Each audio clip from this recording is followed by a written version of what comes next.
অন্ধ বালক আচ্ছা আগামী 18 তারিখে আমরা পরশুদিন। চরকিতে পাচ্ছি জি সাদিয়া আইমানের সাথে তসলিম মাহবুবকে দেখব। এখানে চরিত্রটা কেমন, কতটুকু চ্যালেঞ্জিং? অন্ধ মানে ব্লাইন্ড, বালক মানে বয় শেষ।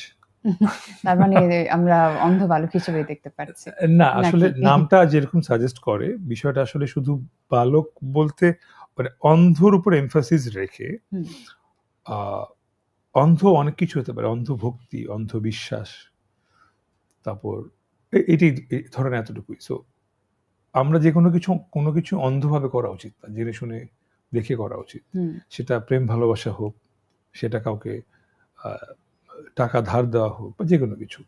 সো স্টোরি রিভিল আর করছি না, জাস্ট বলছি যে সবাই দেখবেন চরকিতে অন্ধ বালক। আশা করি ভালো লাগবে সবার।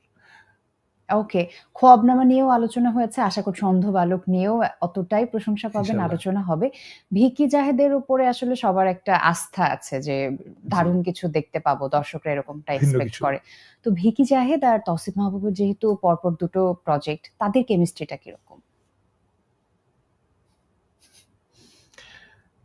আমি কি কোনো হাসির প্রশ্ন করলাম? হ্যাঁ মানে আসলে কিভাবে মানে বলবো জিনিসটা জানি না, বাট আমাদের প্রায় 9 বছর ধরে একসঙ্গে কাজ করছি আমরা।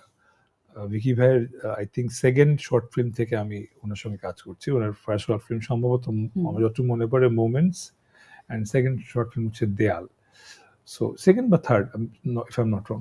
সো তখন থেকে আমাদের কেমিস্ট্রিটা খুবই দারুণ, খুবই দারুণ বলতে ভিকি ভাইয়ের চ্যালেঞ্জিং যত কিছু আছে সব কেন জন্য এসে আমাকে ছুড়ে দেয়, এবং আমিও সেটাকে কেন জানি প্রতিবার রিসিভ করি। এই যে সাপ, এই অন্ধ বালকেও একটা ঘটনা আছে। সেটা কি এখন শেয়ার করা যাবে? একটা ঘটনা বলা যেতে পারে, সেটা হচ্ছে যে এই যে এইভাবে যে সাপ ছেড়ে দিল আমার উপরে খোয়াবনামায়, অন্ধবালক খোয়াবনামার আগে শুটিং করা আসলে। তো ওকে, আমার কাছে মনে হচ্ছে যে অন্ধবালকের ওই সিকোয়েন্সটার কারণে সে আমার উপর এবার সাপ ছুড়ে দিতে সে আসলে সাহস পেয়েছে। বিকজ একটা সিন ছিল যেখানে আমাকে একটা হাইওয়ে রোড পার হতে হবে, এবং সাঁই সাঁই করে গাড়ি যাচ্ছে হাই স্পিডে, অন্ধ হয়ে, নর্মালি না, শুধু পার হতে হবে না, অন্ধ হিসেবে পার হতে হবে। সো একটা ব্লাইন্ড ফোল্ড যেটা রিয়েলিস্টিক করার জন্য এতটাই মোটা করে দেওয়া হয় যে আমি সত্যি সত্যি কিছু দেখতে পাই না, এবং দেখা দূরে থাকা আমার আসলে ব্যথা হয়ে যাচ্ছিল, বিকজ শর্টটা বারবার দিতে হচ্ছিল। সো শর্টটা বারবার দিতে হচ্ছিল এই কারণে বিকজ শুটিং দেখে গাড়ি স্লো করে ফেলছিল। সো গাড়ি স্লো গেলে ভিকি যাতে পোষাচ্ছে না, গাড়ি ফাস্ট সাই সাই করে যেতে হবে, ওর মধ্যে দিয়ে আমার হেঁটে আসতে হবে। এই জন্যই যেটা করলো, উনি আসলে ক্যামেরা নিয়ে ওই হাইওয়ে থেকে অনেক দূরে চলে গেল যাতে মানুষ বুঝতেই না পারে এখানে তসিফ মাহবুব আছে বা এখানে শুটিং হচ্ছে। তখন আমি জাস্ট একটা অন্ধ বালক হয়ে গেলাম যে রাস্তা পারাবো রানিং একটা হাইওয়ের মধ্যে দিয়ে। সিরিয়াসলি মানে আলহামদুলিল্লাহ আমি সেফ আছি আর কি।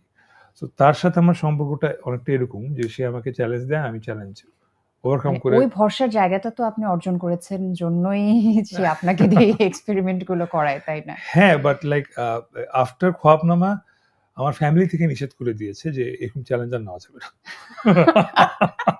I don't blame them. Vicky Zahed কি করবে এখন?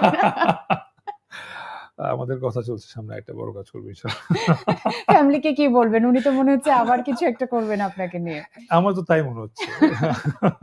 তো দেখা যাক, একবার তো এরকম রাস্তা পার করালেন, একবার কবরে শুইয়ে দিলেন, হ্যাঁ। তারপরে কি চ্যালেঞ্জ নিয়ে তৌসিফ মাহবুব আর ভিকি জাহেদ আমাদের সামনে হাজির হন।